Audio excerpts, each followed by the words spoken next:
Bienvenue dans Talk Afrique sur Médian TV. Merci d'être avec nous pour ce nouveau numéro. Monu le Libéria avec l'ancien footballeur Georges Weah qui a prêté serment lundi dernier lors de son discours d'investiture. Il a réaffirmé sa volonté de lutter contre la corruption mais également de promouvoir le secteur privé national. À quoi peut-on s'attendre dans ce domaine? Va-t-il réussir à lutter contre la corruption là où son prédécesseur, Ellen Johnson Sirleaf, a eu des difficultés? Décryptage dans cette émission au cours de laquelle il sera également question de la crise politico-institutionnelle en Guinée-Bissau. Et c'est une histoire sans fin qui commence à inquiéter les Bissau-Guinéens, mais également la communauté internationale. Crise marquée par l'absence d'un Premier ministre consensuel et la réintégration problématique de 15 députés exclus du PAIGC pour dissidence.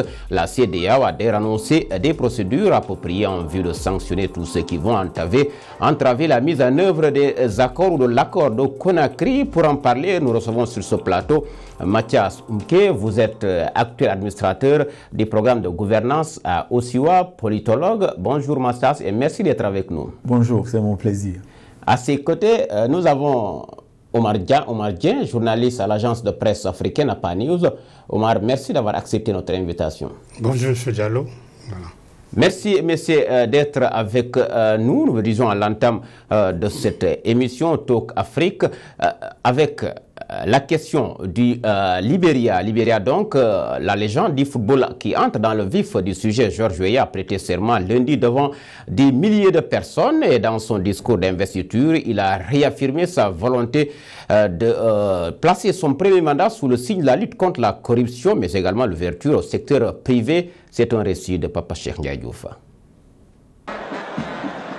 Devant une foule venue nombreuse, le nouveau président du Libéria et ancien footballeur Georges Weah est officiellement investi au stade Samuel Doe, sous la présence de plusieurs chefs d'État africains. Construire un Libéria d'égalité, de liberté, de dignité et de respect, tel est l'objectif du nouvel homme fort du Libéria. Dans son discours d'investiture, Georges Weah a promis de préserver les acquis démocratiques et de lutter contre la corruption. Pour le nouveau président libérien, le plus dur reste à faire. Il va devoir sélectionner les membres de son équipe avec soin pour la reconstruction d'un pays longtemps dévasté par des années de guerre. Il a appelé tous ses concitoyens à l'aider dans cette tâche et a insisté sur les liens entre son pays et ses partenaires étrangers. Avec 64% de la population vivant en dessous du seuil de pauvreté, selon le Programme alimentaire mondial, le pays reste en mauvaise posture et est toujours gangréné par une corruption généralisée. Alors, la légende du football a placé son premier mandat sous le signe de la lutte contre la corruption. Le président Weah a même profité de son adresse à la nation pour tendre la main aux investisseurs. Il a d'ailleurs insisté sur le rôle du secteur privé, soulignant que son gouvernement supprimerait les tracasseries administratives qui freinent la création des entreprises. Pour Georges Weah, les fonctionnaires seront également mis dans de meilleures conditions parce qu'ils méritent, dit-il, un salaire décent. Reste à voir comment le nouveau président pourra augmenter les salaires des infirmiers, médecins et enseignants si les finances publiques libériennes restent en priorité tributaires d'aléatoires, rentes minières et forestières. Comme on a l'habitude de dire, merci bien, c'est le récit de Papa Cheikh Ndiaye Diouf. Georges Weah, dont l'élection à la tête du Libéria a suscité un immense espoir, a placé son premier mandat sous le signe de la lutte contre la corruption. Mathias Umke, on l'a vu, son prédécesseur Ellen Sirleaf Johnson a eu des difficultés pour y arriver. À quoi devait-on s'attendre dans ce domaine bien précis? Je pense que dans ce domaine, il n'aura pas le choix que de faire ce qu'il peut pour lutter contre la corruption. Parce que comme vous l'avez dit, et si bien dit, les attentes sont énormes. Surtout les attentes de la part de la jeunesse qui a largement contribué à le porter au pouvoir. Et donc, pour lutter contre la corruption, je crois que ça ne sera pas facile parce que vous le savez probablement que dans nos pays, la corruption fait partie des éléments qui cimentent les coalitions qui soutiennent les pouvoirs. Donc, si vous voulez sérieusement lutter contre la corruption, vos coalitions politiques ne résistent pas. Et donc, la tâche ne sera pas facile pour lui. Mais comme je l'ai dit, il n'aura pas le choix. Pour moi, il peut déjà commencer par mettre en œuvre les outils qui existent, qui ont été prévus pour lutter contre la corruption. Regardez, il y a une loi dans le pays de lutte contre la corruption. Il y a une agence nationale qui a été mise en place, chargée, n'est-ce pas, de conduire la lutte contre la corruption au Libéria. Je peux vous dire que cette agence n'a jamais eu suffisamment de moyens pour, par exemple, travailler et aider le gouvernement à lutter contre la corruption. Donc déjà, regardez ces éléments et commencez à les soutenir. aller prendre langue avec le Parlement. Il a dit hier dans son discours, n'est-ce pas, qu'il travaillera de concert avec le Parlement libérien pour réfléchir sur comment réduire, n'est-ce pas, les ouvertures qu'offrent, par exemple, les politiques fiscales dans le pays qui font que, par exemple, les investisseurs profitent plus, n'est-ce pas, des ressources du pays que les citoyens libériens. Je pense qu'il y a pas de ce genre qu'il peut suivre, et de mon point de vue, pour commencer de façon crédible la lutte contre la corruption. Omar Dien, la tâche ne sera pas facile, comme l'a rappelé tout à l'heure Mathias Umke. Aujourd'hui, compte tenu des alliances politiques qu'il a nouées d'abord avec son colistière, l'ancienne épouse de Charles Taylor, mais également Prince Johnson, le sénateur épinglé par la Commission nationale vérité et réconciliation. Aujourd'hui, est-ce à dire que son régime sera placé sous le signe de l'impunité? Je ne pense pas que ce régime soit placé sous le signe de l'impunité, parce que il est vrai que le passif de la guerre civile est toujours là. Ça n'a jamais été abordé d'une façon sérieuse. Et le seul grand procès qu'on a eu, c'est Charles Taylor, et ce n'est pas sur les crimes au Libéria, mais sur les crimes en Sierra Leone. Et je pense que c'est un sujet que les politiques libériens n'aiment pas aborder, parce qu'il y a beaucoup d'implications. Et comme vous l'avez rappelé tout à l'heure, Prince Johnson, un des seigneurs de guerre, est déjà dans la politique. Et il y a d'autres, il y en a même qui disaient que le rôle de Ellen Johnson Sirleaf durant la guerre n'était pas très clair. Donc c'est un passif que les Libériens auront tôt ou tard à aborder, mais pour le moment, laissons George Weah dérouler son programme de lutte contre la corruption. Et il n'a pas le choix sur ce plan-là, comme l'a dit M. Umpe. Et Ellen Johnson Sirleaf, il est vrai, a échoué sur ce plan-là, parce qu'on l'a même accusé de népotisme, d'avoir placé ses enfants à des postes stratégiques. Donc elle n'a pas, malgré son bon vouloir d'éradiquer ce fléau, elle n'a pas réussi. Et tenez-vous bien, sur 22 dossiers qui ont été présentés à la commission de lutte contre la corruption, seuls 2 ont fait l'objet d'accusations. Donc, ce qui témoigne... Qu'est-ce qui pourrait l'expliquer, ce cas de figure? Si l'on sait que le pays est gangréné, comme on le dit souvent, par la corruption, une fois dans leurs propos de campagne, même si c'est à tonalité purement politique, mais ils réaffirment toujours leur volonté de lutter contre ce fléau. Une fois à la tête du pays, ils peinent à lutter contre ces fléaux. Qu'est-ce qui pourrait l'expliquer selon vous? D'abord, Ellen Johnson Sirleaf, beaucoup d'analystes disent qu'elle a un bilan mitigé, mais elle a quand même réussi à garder la stabilité du pays, la paix sociale. Je pense qu'une des raisons pour lesquelles elle n'a pas réussi sur le plan de la lutte contre la corruption, c'est son désir de maintenir cette paix sociale, de ne pas faire une chasse aux sorcières. Et c'est l'explication que je donne. Parce que M. Umpe tout de suite a parlé des alliances politiques qui interdisent souvent qu'on chamboule les choses, qu'on fasse une lutte sévère contre la corruption. C'est aussi une des raisons.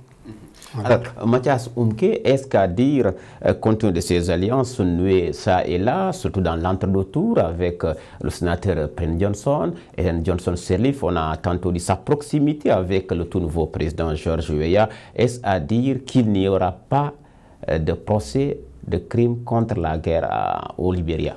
Bon, disons que par rapport à cette question, moi je me demande si les Libériens finalement n'ont pas accepté de payer ce prix pour garantir au moins jusque-là la stabilité et la paix.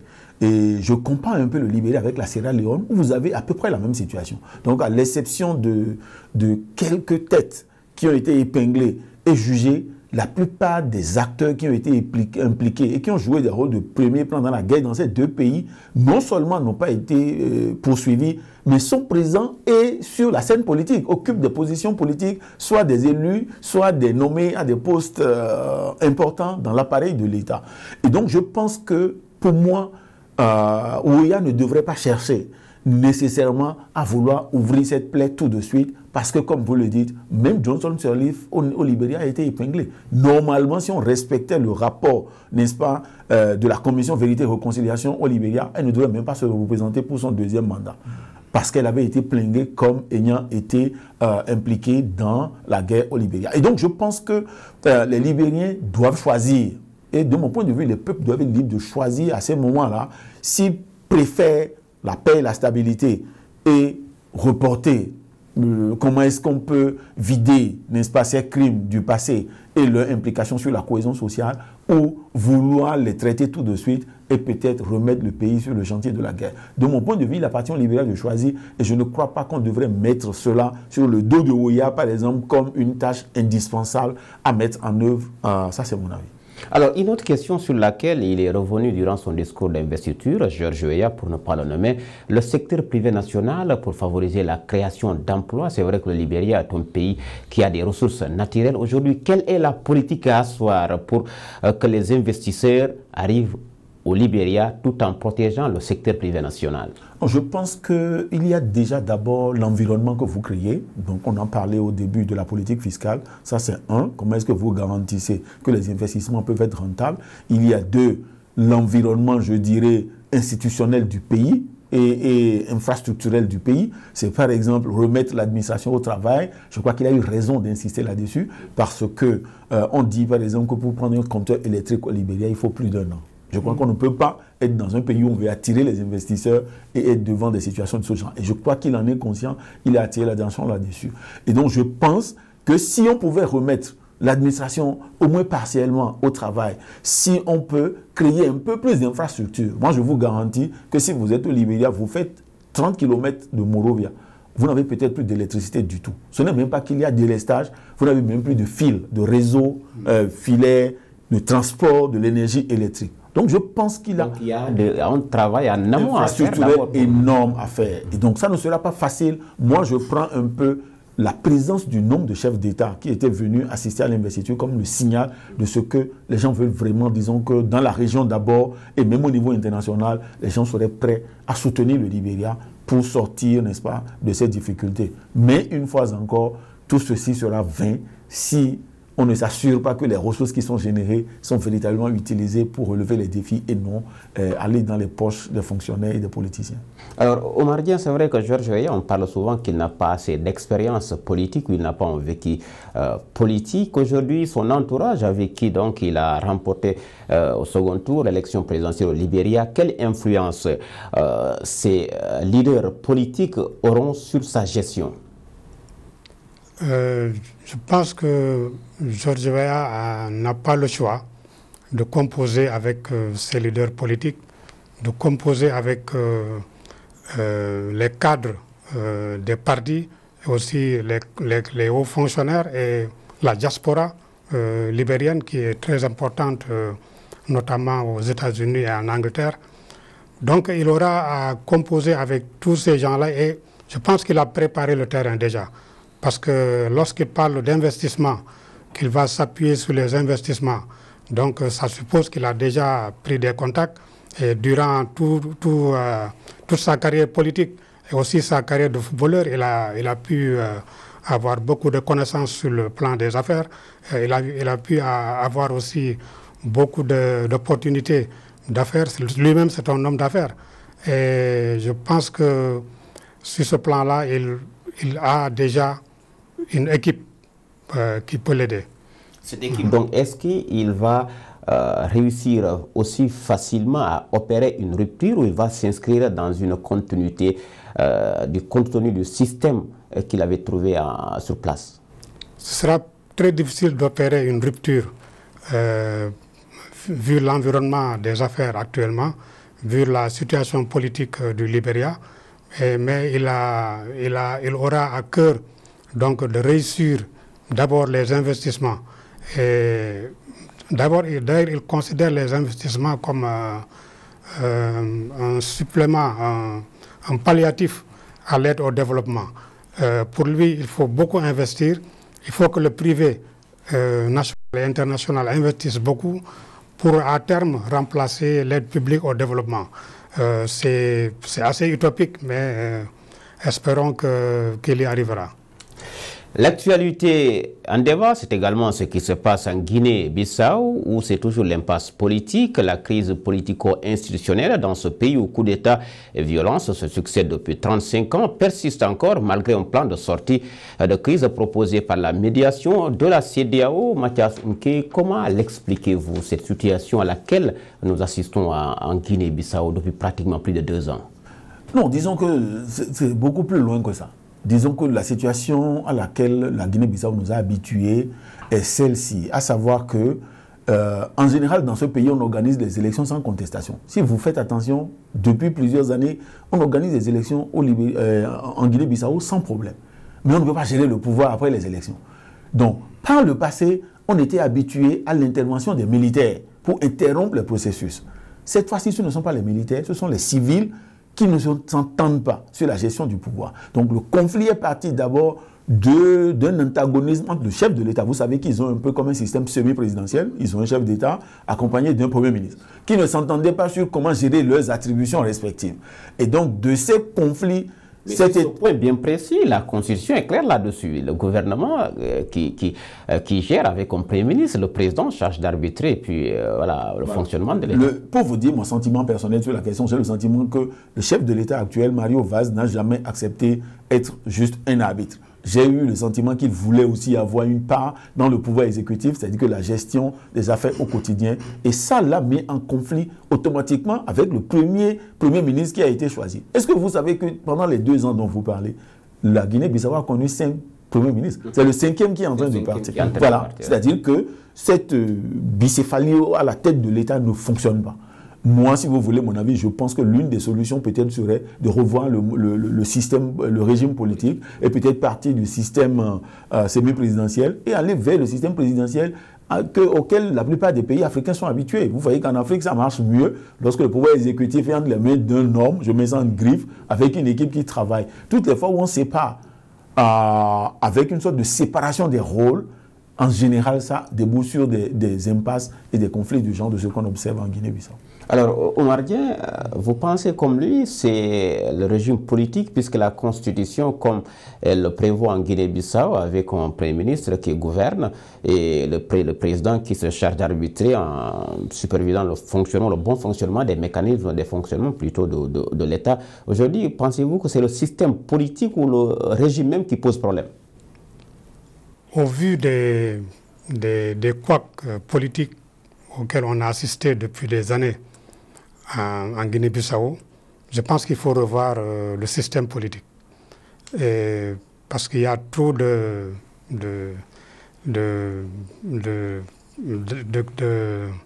problèmes entre le président et le Premier ministre. Et aussi le président et le parti au pouvoir. Le grand parti et le parti majoritaire, le PAIGC. Il y a toujours eu des problèmes, même si le président est issu du PAIGC, il a toujours eu des problèmes avec son parti. Ça, c'est récurrent en Guinée-Bissau. Et je pense, comme l'a dit M. Umpe, il y a une sorte de bicéphalisme qu'il faut revoir. Il faut un exécutif fort. Et la Guinée-Bissau nous a habitués à des changements de gouvernement intempestifs. Et le dernier Premier ministre,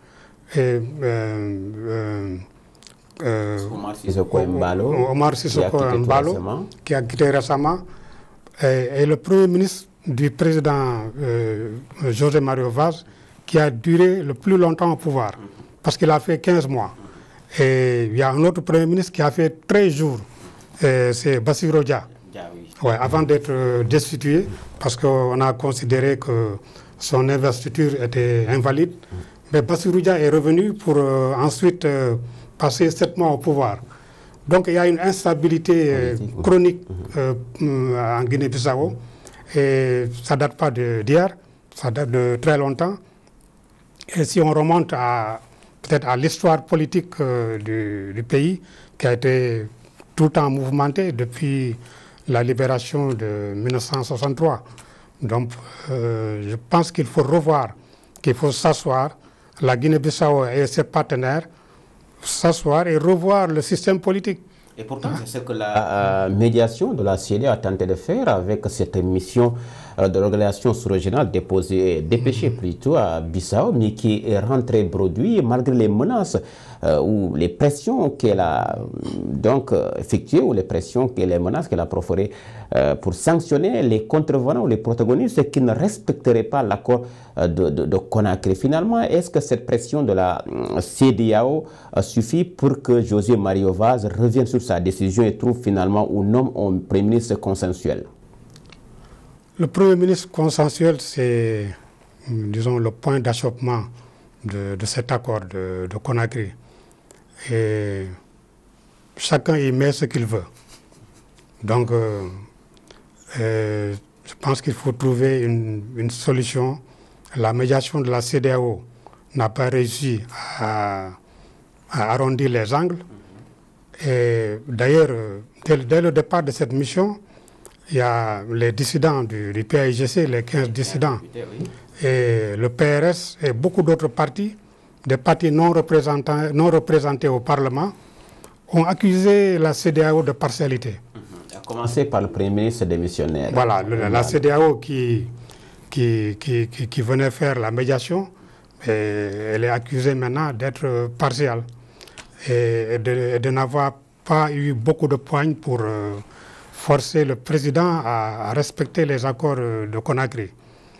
Et un autre fait aussi, on va vers des troubles politiques parce que le président, le parti au pouvoir, le PAIGC, qui va organiser son congrès en fin janvier, début février, et l'ancien Premier ministre Carlos Gomes Jr., qui était exilé au Portugal, est rentré. Et il veut prendre la tête du parti, alors que le parti a déjà un président, et ce président qui sera probablement investi pour la prochaine présidentielle.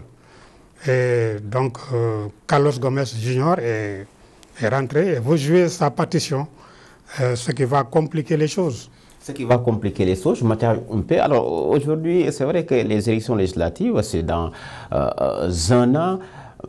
Est-ce à dire que nous acheminons encore vers des troubles, comme il l'a dit, parce que jusqu'ici, la CEDEAO, le délai qu'il a fixé a expiré pratiquement et on n'a toujours pas de Premier ministre consensuel confirmant l'accord politique de Conakry. Aujourd'hui, comment entrevoyez-vous les perspectives pour ce pays d'Afrique de l'Ouest? Moi, je pense qu'il ne faut pas négliger l'importance de la CEDEAO dans la résolution de la situation en Guinée-Bissau, parce que la CEDEAO a joué un rôle déterminant dans le processus qui a conduit aux élections de 2014 et qui a conduit d'une certaine manière au maintien de la paix dans le pays et de la stabilité jusque-là. Donc je crois qu'ils font attention à ce que pense la CEDEAO. Alors je peux vous dire qu'il y a des étapes qui sont déjà en train d'être mises en place pour conduire à la résolution de la crise. Si vous lisez le communiqué du PAICG pour demander la démission du Premier ministre Sissoko, c'était justement pour essayer de respecter l'ultimatum donné par la CEDEAO. Donc ils ne veulent pas se retrouver sous la sanction de la CEDEAO. Et donc je pense qu'ils font très attention à ça. Naturellement, le délai du 16 janvier fixé est passé, mais je vous assure qu'ils font attention. Et donc petit à petit, il y a eu donc l'obtention de la démission du Premier ministre qui depuis longtemps a refusé de démissionner.